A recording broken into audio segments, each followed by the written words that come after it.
fiéis, estamos hoje no domingo da oitava da Páscoa, chamado Domingo em Albis, isto é, domingo em branco. Isto porque outrora aqueles que receberam o santo batismo na vigília pascal usavam vestes brancas até o dia de hoje. Vestes que simbolizam a regeneração operada nas almas pelo santo batismo. Regeneração essa que nos faz participar da graça da ressurreição do Senhor, morrendo para o pecado e vivendo somente para Deus. E é isso, caríssimos, o que nos ensina São Paulo apóstolo, que diz: todos nós que fomos batizados em Cristo Jesus, fomos batizados na sua morte, fomos sepultados com Ele pelo batismo na morte, para que, assim como Cristo ressuscitou dos mortos pela glória do Pai, também nós vivamos uma vida nova. Caríssimos, a santa água batismal em que mergulhamos e que é consagrada pela Santa Igreja na noite de Páscoa, é, segundo o apóstolo, a imagem do sepulcro. Ao sair dela, fica a alma purificada de toda falta, de toda mancha, livre da morte espiritual e revestida da graça. Graça essa que é o princípio da vida divina. Assim como Cristo, ao sair do túmulo, se despiu de toda a enfermidade para viver dali por diante uma vida perfeita. Justamente o que ocorreu em nossas almas com o santo batismo. Fomos sepultados para o velho homem e passamos a viver uma vida nova em Deus. É justamente isso aquilo que a graça opera em nós. Nos faz participantes desde já da vida divina. De forma que nós devemos viver uma vida nova verdadeiramente, não somente na graça, mas viver da graça. Que esta vida não seja tão somente interior, mas que ela seja para nós um princípio de ação, que nós vivamos em nossos atos, em nossas escolhas, na nossa vida toda, de acordo com a graça.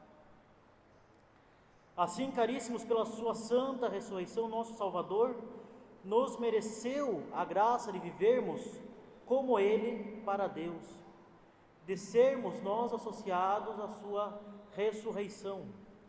Graça esta que, como disse, nos é dada no santo batismo. Como nos ouvimos da boca de São Paulo, Ele não a mereceu, evidentemente, não pela sua ressurreição, mas ao morrer no alto do Monte Calvário. Nesse momento, nosso Senhor Jesus Cristo atinge o termo da sua existência mortal e desde então nada mais pode Ele merecer. Assim, tudo quanto nos obteve de graças foi pelo seu sacrifício. Sacrifício este que foi inaugurado na encarnação e consumado pela sua morte na cruz. Mas os seus méritos subsistem para nós depois da sua saída gloriosa do sepulcro. E é por isso mesmo que nosso Senhor Jesus Cristo, em seu corpo glorioso, conserva as cicatrizes das suas chagas. E então Ele apresenta as suas chagas ao Pai em toda a sua beleza, como títulos para comunicar para nós a sua graça. Justamente Ele está sempre vivo, intercedendo por nós diante do Pai.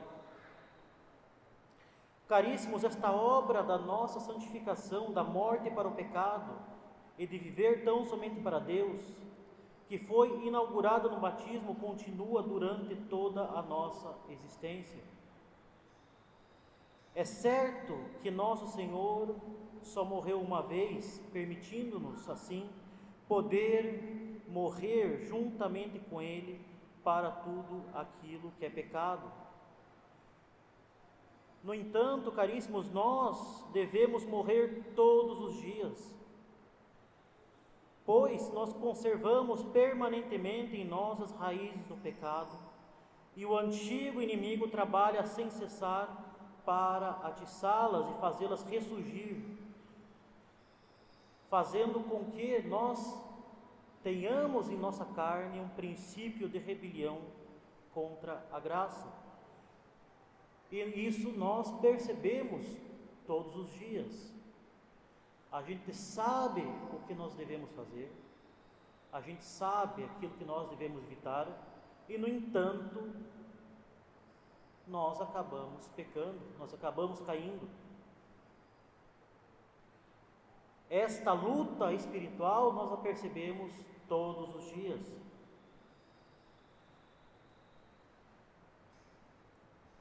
Por isso mesmo, devemos todos os dias sepultar em nós o velho homem, morrer para o pecado, destruir em nós essas raízes, fugir de toda infidelidade, fugir da criatura amada por si mesma, afastar das nossas ações todo motivo não somente culpável, mas meramente natural.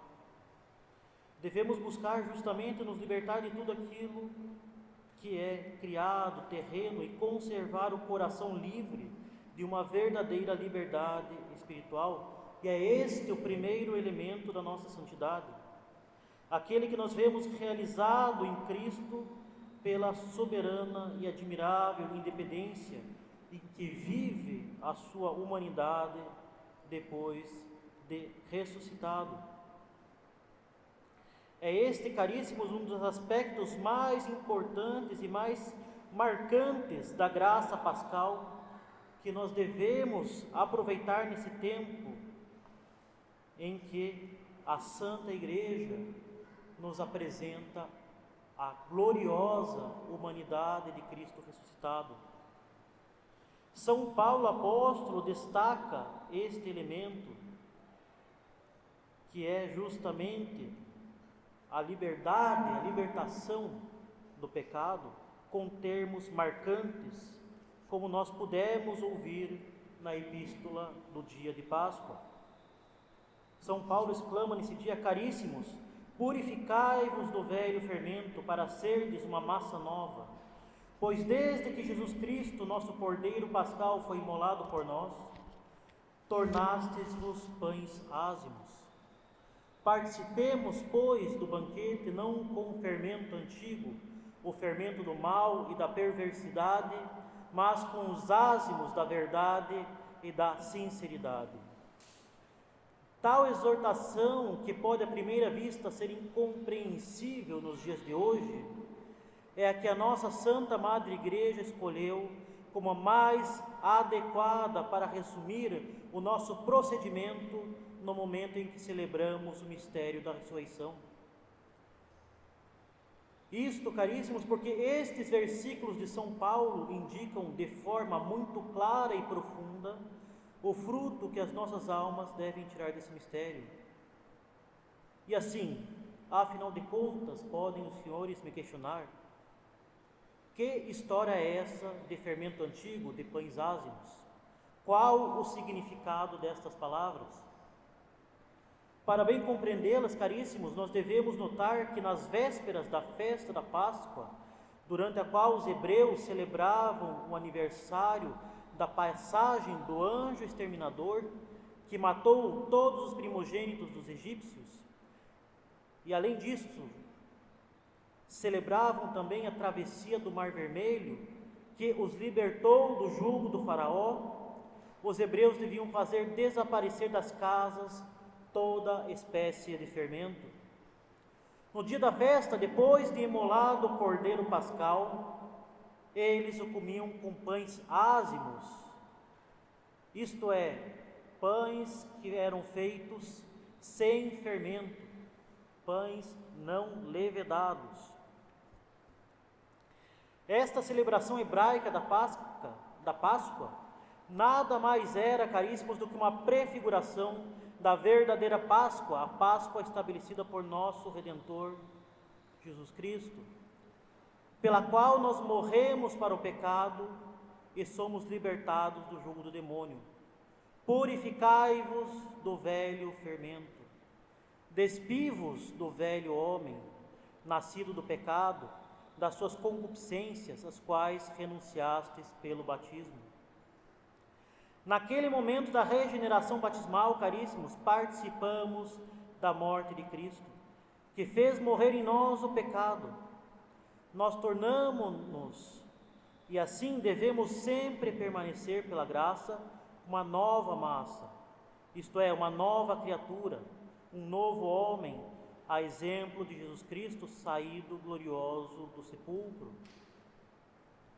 Caríssimos, o que é o fermento? O fermento é aquilo que faz a massa crescer, aquilo que faz com que o pão, que era uma pequena massinha, se torne um grande pedaço de pão, uma grande broa de pão. Ou seja, o fermento vai ser aquilo que vai vivificar a massa, que vai fazê-la crescer. E assim, este fermento velho é justamente a concupiscência, aquele princípio de ação que vai levar o velho homem ao pecado, a buscar a criatura por ela mesma, a buscar os prazeres desordenados. No entanto, nosso Senhor nos trouxe um novo fermento, o fermento da graça, que nos faz um novo homem, que nos vai dirigir ao nosso fim último, que é a vida eterna com Deus no céu. Agora, se há um novo fermento, nós devemos conservá-lo, devemos agir segundo este novo homem, esta nova natureza, criada na graça. Não podemos fazer com que esta massa murche, mas devemos agir verdadeiramente como novos homens, e não como pagãos que fingem ser batizados. Buscar aquilo que condiz com o nome de católicos. E eis, caríssimos, a razão pela qual, do mesmo modo que os judeus, chegada a Páscoa, se abstinham de todo o fermento para comer o cordeiro pascal, assim também nós, católicos, que queremos participar do mistério da ressurreição e nos unir a Cristo, o cordeiro imolado e ressuscitado por nós, devemos, doravante, levar uma vida isenta de todo pecado, isenta de toda impureza. Devemos abster-nos de todos os maus desejos, que são como que um fermento de malícia e perversidade. Que não reine o pecado em nós. Nós devemos conservar sempre em nós a graça que nos fará viver na verdade e na sinceridade da lei divina. Assim, caríssimos, que tudo em nós seja sujeito a Cristo, que em cada um de nossos atos nós possamos verdadeiramente proclamar a soberania e o reino de nosso Senhor Jesus Cristo. Que nós renunciemos ao pecado, a todo motivo humano que pode, como fermento velho, corromper as nossas ações, e que assim, caríssimos, vivamos verdadeiramente somente para Deus. Louvado seja o nosso Senhor Jesus Cristo. Em nome do Pai, do Filho e do Espírito Santo.